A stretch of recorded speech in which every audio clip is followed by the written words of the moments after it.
माझे नाव आराध्य बालाजी कोकाळे. मी आज तुम्हाला चल रे भोपळ्या टुनुक टुनुकची गोष्ट सांगणार आहे. एका जंगलात एका गावात एक म्हातारी राहत होती. तिला लिकीची खूप आठवण यायची. तिने एका दिवशी लिकीकडे गेली.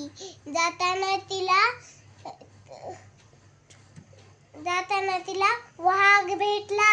मग तिने वाघाला घाबरली. मग वाघ म्हणला, ए म्हातारे, मी आता तुला खाऊन टाकणार.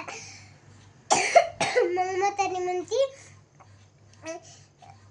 तू मला खाऊन तुला काय मिळणार? मी लिकीकडे जाते, तूप रोटी 4 दिवस राहते, तूप रोटी खाते, जाडजूड होते, मग तू मला खा. मग वाघ म्हणतो, बरं म्हातारे, पण लवकर ये ना.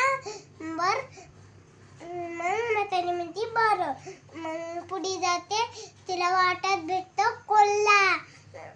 मग कोल्हा म्हणतोय, ए म्हातारे, मला भूक लागली, आता मी तुला खाऊन टाकणार. मग म्हातारी म्हणती, तू मला खाऊन तुला काय मिळणार? मी लिकीकडे जाते, 4 दिवस राहते, तूप रोटी खाते, जाडजूड होते, मग तू मला खा.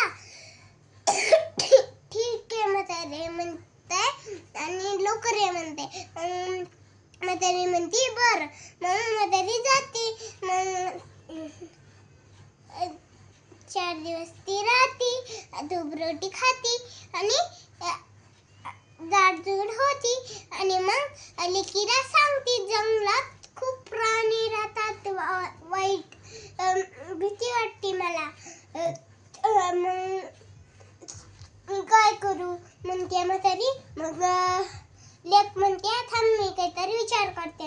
मग मोठा भोपळा घेते लेक आणि तिला नाक, डोळा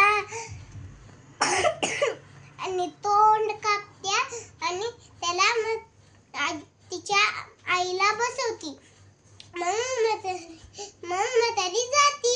मग वाटेत भेटते तिला कोल्हा. मग कोल्हा म्हणतोय, ए म्हातारे, कुठं चाललीस तू?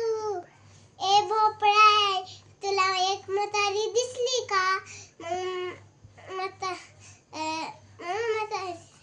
भोपळा म्हणतोय, नाही रे बाबा, म्हातारी बितारी मला नाही माहित. चल रे भोपळ्या टुनुक टुनुक. असंच पुढे जाते. तिला वाटेत भेटते वाघ. वाघ म्हणते, ए भोपळ्या, तुला काही म्हातारी भेटली का? मग भोपळा म्हणते, नाही रे बाबा, म्हातारी बितारी नाही, मला नाही माहित. चल रे भोपळ्या टुनुक टुनुक. मग वाघ, कोल्हा पळत पळत तिच्या मागे जातात. मग तिचा भोपळा काढून बघतात तर काय, म्हातारी.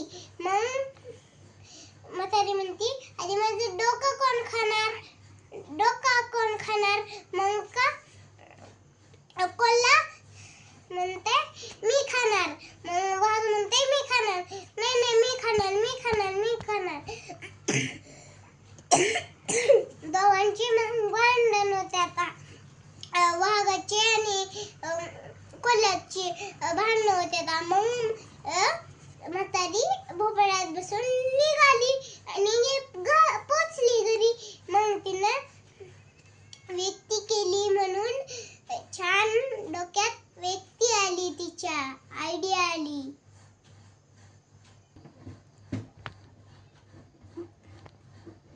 मला ह्याच्यावरनी शिकायला मिळतं. मग म्हातारीने